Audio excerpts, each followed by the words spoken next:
So after the shot heard around the world at Lexington and Concord, after more than a year of fighting, the founders is gendered, founding people. The founders decided to declare independence on July 2nd, 1776, and they drafted the Declaration and all that good stuff.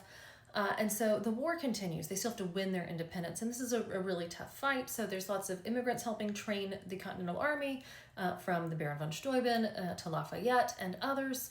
And as part of this military that you don't often get to see in documentaries and such, there were people who wore skirts who basically did what we would consider to be contract jobs for the military, but they were there, right? Martha Washington is at Valley Forge, so that's a whole thing.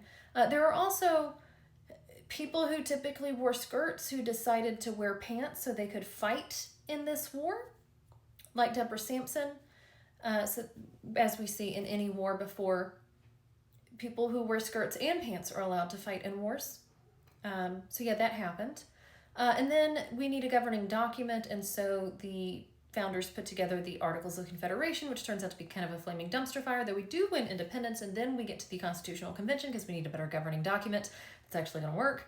And there are some big questions and problems that have to be solved at this Constitutional Convention, including fights between little and big states and states that had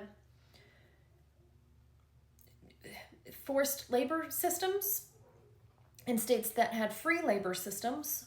And the people with the forced labor systems wanted those forced laborers to count towards representation so that the South would have outsized representation in Congress and the Electoral College, which does help to explain why 10 of the first 12 presidents owned forced laborers.